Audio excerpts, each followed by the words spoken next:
Yo, check mga kanoknok, paputok ng putok na balita sa inyo. Putok na balita sa akin. For today's video mga tol ay gagawa na naman tayo ng panibagong reaction video. At ito ang request ng mga paputok natin dyan. Siyempre, ito ay track ni... But before that mga tol, don't forget to subscribe to my YouTube channel and click the notification bell para lagi kang updated sa mga panibagong videos na ilalabas natin. At the same time mga tol, para ma-reach na rin natin ang 100k subscribers. So, 80% ang hindi nakasubscribe sa akin. Kaya kung nanonood ka ngayon, subscribe ka na bago mo panoorin ang reaction video natin. Tara, ang gagawa natin ng reaction video mga tol ay Gate Coops mula kay Honcho and kay Ritz. Okay?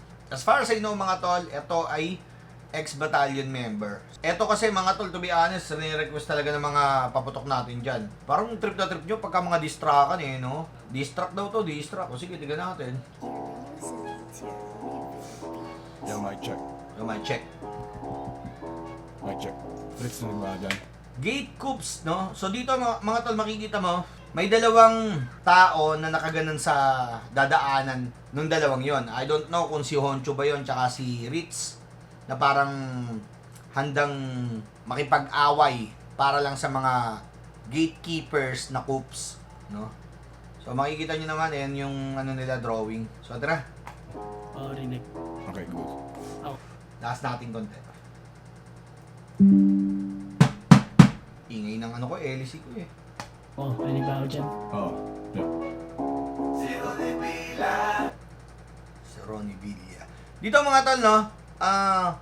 Para siyang lyrics video na katulad nung kay Shay. Pwede bang itag mo naman? Tag mo na yan. Diba? Pakinggan nyo, maganda rin yun. Yeah, may Ronnie Villa dito Rinig ba ako dyan? Oh, yeah. Si Ronnie Villa ang sisihin kung bakit ko nagawa tong awitin. Wala sa amin na makakapigil kahit na ang dami pang mga gatekeeper. O dito mga tol, no? Sinabi na gatekeeper, just like what I've said, gate coops. And dito mga tol, mapapansin nyo na mayroong binabanggit na Ronnie Villa. Don't get me wrong, no? Pasensya ka na kung sino ka man, hindi ako pamilyar. Pero I think ito yung naging dahilan kung bakit nabuo tong track na to. It's either siya yung nag-request or siguro siya yung producer nito, no? Si Ronnie Villa ang sisihin kung bakit ko nagawa tong awitin. Wala sa amin na makakapigil kahit na ang dami pang mga gatekeeper. Tell him, Fritz. Wala nang dapat pagkalunan. Salam, Brits. Tana. Sabihin mo sa kanila. Sabihin mo na sa kanila, Ritz. Parang inutusan ni ano eh, no? Ni Honcho si Ritz eh, no? Tell him, Fritz. Wala nang dapat pagkalunan. Kapag usapang pangalan, pinapakalat na para balita. Pinagbabawal na may makakita. Di sinasayang oportunidad. Papakitaan na magpasikat, di mapapahiga. Bakit tinitiyak sa bawat letrang pinapalipad? Alam na agad kapag inaapiran, di mapigilan kinahiligan. Sa ganito ay hindi madali ang pinapakitang abilidad. Dito mga tol, no? Don't get me wrong, Ritz, no? Dito kasi mga tol, mapapansin nyo na pinapakita ni Ritz yung abilidad na meron siya, just like dun sa sinabi niya mga tol, no? And nakikita ko dito yung talento ng taong to na, alam mo yun, may tira eh. Ang problema lang, no, dito sa part na to, hindi ako sure kung talaga bang build na yung pangalan niya sa lahat ng mga tagapakinig. Ito. Ulitin ko Wala nang dapat pagkalunan. Kapag usapang pangalan, Wala nang dapat pagtalunan kapag usapang pangalan. Hindi ko alam kung pangalan niya ba. No, ay ang tanong, kilala ba talaga to ng karamihan si Ritz? 'Di ba?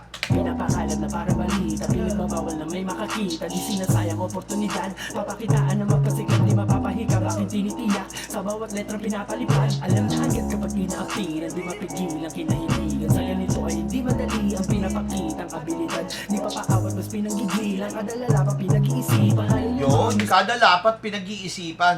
Kasi karamihan sa mga rap artists ngayon, mga tol, makarinig lang ng beat, lalapatan na ng hindi na pinag-iisipan. So dito mga tol, no, approve tayo dyan. Bigyan kita ng Bemot dyan, para dyan. Bemot! Gusto na humarang sa amin, mati ko nasasagasaan. Huwag sa amin na matrigger boy. Nagbaka sakali ka pa rin baboy. Malam mo na mainam mo pa ako boy. Malas ka ako na Teka lang, may tinawag na baboy. sakali ka pa rin baboy. Nagbabaka sakali ka pa rin ba, boy? Puro boy yung rhyming niya dito, no? Gusto nang humarang sa amin, mati ko nasasagasaan. O sa amin naman trigger boy, nagbaka sakali ka pa rin ba boy? Malabo na mainam mo pa ako boy, malas ka ako nakatapat mo boy. Oras ko mabalas sa kasabikan, makalapala sa ganito na tayo mahamalabo ko na atras harangan ng daan-daan na tao matikmala mga kilala nagpasan. Hey! What the fudge?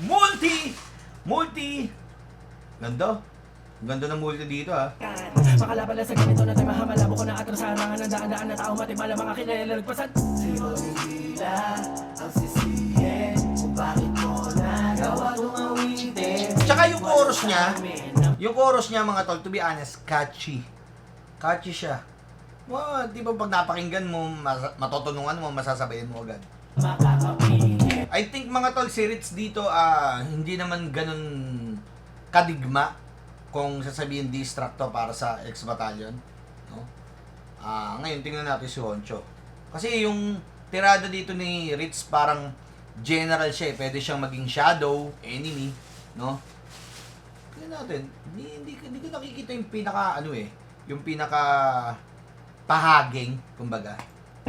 Kahit na ang dami pang mga giniben. Zero nila ang sisihin kung bakit mo nagawa itong awitin. Wala sa amin na makakapigil kahit na ang dami pang mga giniben. Ang daming namimigil, ang daming humahara, ang daming nanggigigil, ang daming mga tanod, nakala mo pistiker, puro sabay sa anod, manobela nagwirigil. Alright. Just to emphasize yung gatekeeper, so, nandun pa lang yung mga 4 lines niya, dun yung ginamit, to emphasize the gatekeeper. So, ang daming mga tanod daw, or anod. Ang kulit ng rhyming ni Honcho no? Pang mga giniben. Ang daming namimigil, ang daming humahara, ang daming nanggigigil, ang daming mga tanod, nakala mo pistiker, puro sabay sa anod, manobela nagwirigil. Ito na si Iken, sino parang igel, ako sa malayo para teaser. Wait. Eto na si Ikel. Ito na si Iken, sino parang igel, ako sa malayo para Eto na si Ikel. Sorry patulong naman no. Hindi ko mahimay yung eto na si Ikel. Sabay sa anod, manobela nagwirigil. Ito na si Iken, sino parang igel, ako sa malayo para teaser. Igel 2, ito pa kasama ko si Ritz, tamang madablis na matamaan sa luhin nyo. Meron ko proof, meron ko na, meron ko na, Ito na. Meron magpa-post. meron ko proof, meron ko na, Merong re-rebat. Meron din namang meron ko na, dinadaan sa pagsusulat. Ayan na. Eto, the reason why kung bakit parang nararamdaman ko yung lines ni Honcho just because dun sa mga nangyayari na mga paratang sa kanya, di ba? So actually, kung titingnan mo yung sitwasyon, hindi ka naman agad pwedeng mag-base sa sinasabi ng isa dahil may pangalan na siya or sabihin natin dahil maugong siya ngayon, di ba? So hindi mo pwedeng pagbasihan yun. Maybe you need to use your ears, no? Para sabi nga ni Sixth both side, no? Okay, pakinggan natin si Honcho. Dapat pinapakinggan nyo rin to. 62,000 views, no? Medyo mababa. April 14. Magsasampung araw na, no? Ba't kaya? Di na magtataka, bukas makalawa. Kaya Sa sobrang daw, parinig niya, may magchat-chat sa kanya na, ewan ko kung parang, tulo niyo, kami ba yun? Parang ganun, ha? di na magtataka, bukas makalawa. Kaya kayo ay na-trigger, tain nyo pa na freezer, walang galaw. Puro sigaw na lang kaya paos mga singer. Mali ang tono ng kinakanta, puro invento ang kwento ay iba-iba. Isa-isa. Yung mali ang tono, yun nga, yung sa pag-iimbento mo ng mga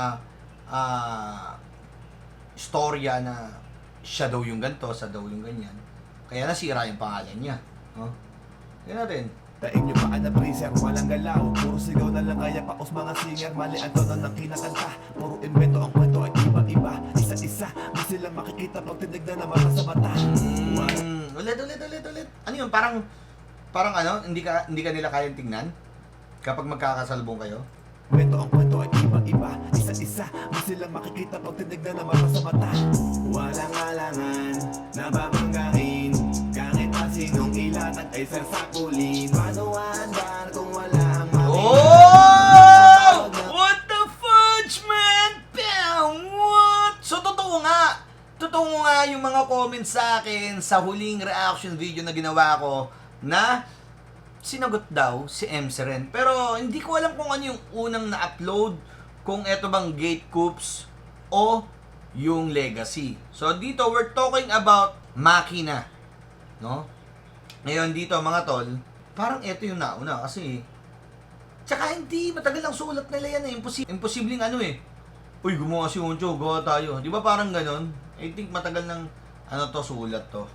Ng bawat isa. So hindi siya literal na rebat agad. Nagkakataon lang yan, tingin ko. Andar kung wala ang makina. Paano matatawag na buo kulang ng pangina? What the fudge, man? Paano matatawag na buo kung kulang ang pahina? Ika nga ni Honcho, mga tol, no? Bakit daw siya matatanggal sa XB or X-Battalion? Eh siya nga yung X-Battalion. So dun pa lang mga tol, napaka-firm ng binibitaw ni Honcho na siya yung X-Battalion. I think may times na nakakontract sila na gamitin pa rin yung X-Battalion. Kasi, could you imagine, what if hindi na X-Battalion yung gamitin na pangalan nila? Do you think puputok pa rin ba sila? Well, kung gagamitin ng Skastakli, gagamitin Yuridup, MC Ren, Brando, or Floji, yun siguro. Pero pagka yung iba yung gagamitin na track, like for example, nag-invento sila ng mga group name, hindi X-Battalion, di ba? Batalyon. Di ba? Maganda. Batalyon. Check Batalyon. Pwede yun. Check Batalyon. So kung ako sa inyo, X-Battalion, paltan nyo na kasi si Honcho daw yung X-Battalion eh. Okay? So gawin nyo ng Check Batalyon. Mas approve yun. O magpasalamat na lang kayo sa... Joke lang. Joke lang naman. O ito, tuloy tayo. Zero de Villa. Ang Ah, tapos na. Isa pa. kahit pa sinong ilatag ay sasapulin. Paano andar kung wala ang makina? Paano matatawag na buo kulang ng pangina? Zero de Villa. Ang sisihin kung bakit ko nagawa tong awitin. Wala sa amin na makakapigil. Kahit na ang dami pang nangagitiper. Zero de Villa. Ang sisihin. Oh. Alamang sa malamang magalit kayo sa akin, pero kung tatanungin nyo ako, sakto lang. Wala naman masyadong binangga si Honcho dito. Nag-open lang ng statement niya. Hindi naman specific doon talaga. Para sa mga gate coops lang siguro talaga. Pero, hindi. Kung babanggain mo yung mga yun, dapat mas matindi doon. Sorry pero swabe lang din, okay na din. Yung beat kasi, nakakadali yung beat, ang ganda ng beat. Talent, nandun yung talent, skills, pinakita. Okay, well played. Pero when it comes doon sa laman, hindi siya dumadirect sa gusto niyang patamaan. Naka-general. Alright? Bakit ko nagawa Kayo masyado niyo akong hinay pa. Hindi naman pala direct to the point na ganun. tong awitin? Wala sa amin na makakapigil. Kahit na ang dami pang mga gitipen. Gusto kong makasama si Glock. Kasorry daw kami magasing. Biglang mapaawit lahat. Ang alat ko daw asin. Bakit ako hinamon yung alamat? Ay. Teka. Congrats din pala sa nag-effort ng lyrics video. Much appreciated, syempre. So, for those who want to make a lyrics video, check nyo siya. Malupit oh.